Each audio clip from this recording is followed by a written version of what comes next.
All right, vetters, I have a very interesting video for y'all today. Now, we're going to go back in time. This is going to be a clip from George Knapp's Mystery Wire show where he interviewed three people who could summon orbs and, the like, right? Because of all this, Jake Barber and his team and summoning and, all of this stuff that relates, to this sort of these psionic abilities, right, is basically what it comes down to.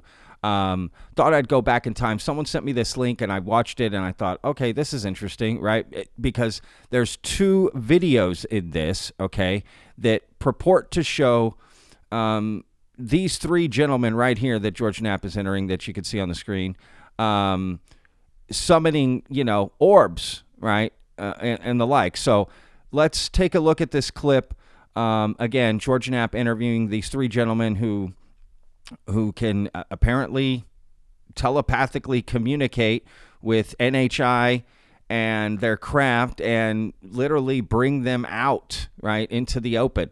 And where it goes from there, I don't really know. But let's take a look at this clip and let me know what you think. Again, there's two videos in here of them allegedly doing this. One of them includes a mothership. Let's talk about some specifics. So these are not just things you see with your eyes, although a lot of times you see them, but you can record them and record some pretty dramatic episodes and incidents on infrared. Let's walk through some of them. You've got one that's called the Mothership Fleet. Tell us about that video, October 2017, what the circumstances were, where you were, and what you saw. Certainly. Thanks, George, for asking about that sighting. That's probably the best recording I've shot to date. And this took place at Long Beach, in Long Beach, California. I had just purchased a new home there, and I was in my backyard just doing yard work, actually, one day, when I looked up and saw this tremendous blob of light in the sky, this huge, white, elongated light. And this looked a little different than most of the normal objects I see, which are typically orbs or circular objects. This was kind of like an elongated tube.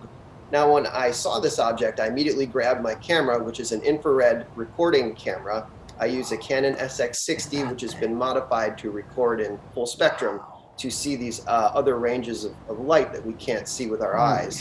So once I put the camera on this big glowing light in the sky, all these smaller orbs were released from the object, which was just fascinating. And I'll add the first three objects that came out of this portal of light were in a triangular formation, which is very rare and also a commonality in these sightings for me. Those triangle then formed like sort of a vertical line. It changed shapes too. So what was that display about? What was going on there? They were just trying to wow you? I think it's just, I'm someone who avidly records these anomalies. I share them with the public, and I believe the more that you record them, the better the performances get. So in this case, I had been recording for about 8 or 9 years before I had this recording. And I just believe it wanted to share that moment with me on film to share with the world. And then the more important point is this triangular formation of objects that came out in the beginning.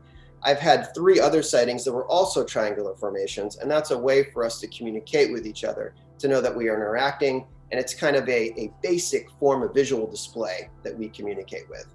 You had a second one that was another one that's featured on your site, on your website link from March of 2017, these 5 green lights. That video has been shared all over the world. What the heck was that thing? Thanks, George. Yeah, that was a really profound sighting, and it was actually a close range sighting. It was about 50 feet off the ground at my office in Newport Beach, and I saw this tremendously large object hovering right in my backyard of 5 green spears with a black tower on top of these spears. This tower was about 20 feet tall, and it was the strangest object I've ever seen in my life at close range. Now, I had the opportunity to film this very close, but when I put the camera on it and I hit record, my HD card was full. And so I panicked and I started erasing all the files from my camera, trying to capture this anomaly at close range. By the time I'd erased these files, it had traversed across the yard into the upper atmosphere. And that's when I finally got the lens on it. But as you can see, it performs all types of unusual maneuvers. It had spotlights, and it's something I saw at close range, so I can verify that it was truly an anomaly. Mikey, what was your sighting? The first one that you felt you pulled in, were you with a group? Does it work better with a group? And can you describe what it was that you saw? For sure, George. The first one had to be, well, the way I got introduced to this entire practice. You mentioned the prophet. Jeremy Corbell, who's a luminary in the field of ufology now, he was approached by a young man who claimed that he could summon UFOs. And when he used the Hebrew Bible, which is what the prophet would use to engage with them. So Jeremy thought, Mike, you really need to meet this guy. After they had a few sessions together in which the young man had summoned and then an object had appeared. So we got together, and I think a lot of what transpired in our interaction with one another, we didn't get any orbs when we summoned together, but he introduced me to the idea that this was possible. And a lot of people say that seeing is believing, but I think in this case, believing in certain ways is seeing. All right. So, I mean, look, just gut reaction. First thing I see is like, it kind of looks like drones or something, right? At least the green one, right? The green little lights. I don't know. It's too hard to tell, right? It's basically just faith. You basically have to have faith in this, that is what is happening, right? Because, you know, it's that one guy's like, yeah, I went out with another dude and we tried to summon and it didn't happen. You know what I mean? It's like, well, then it's not foolproof. So basically you're not summoning anything. If it's true, then they respond when they want to. So it has nothing to do with you, right? Or is it like knocking on a door? If someone's home or not, then they'll answer.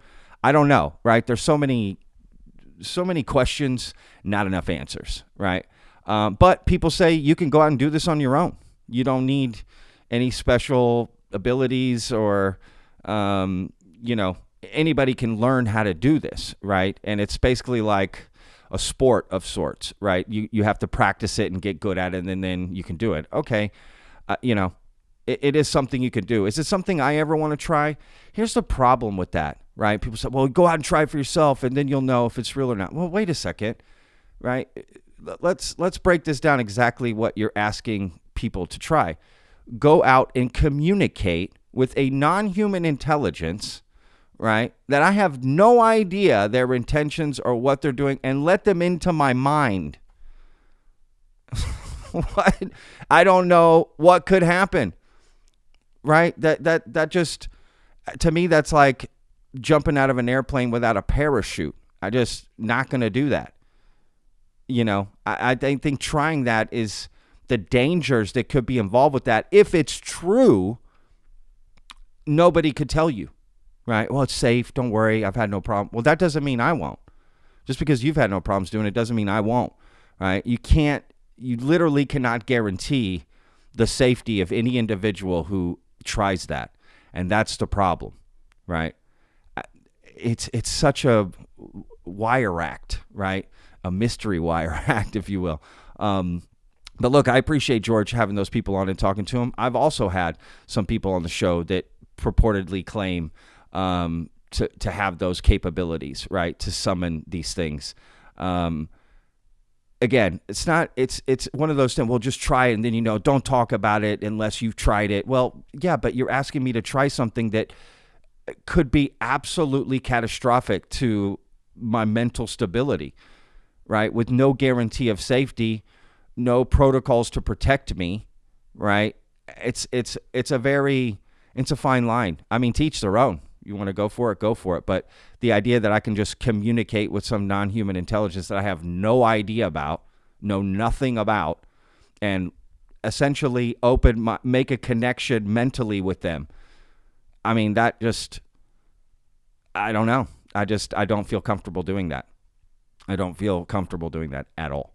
But some of you may, right? Again, and you may tell stories of how, well, for me, it's no big deal. You cannot guarantee that. Anyone that tells me that or writes that cannot guarantee that.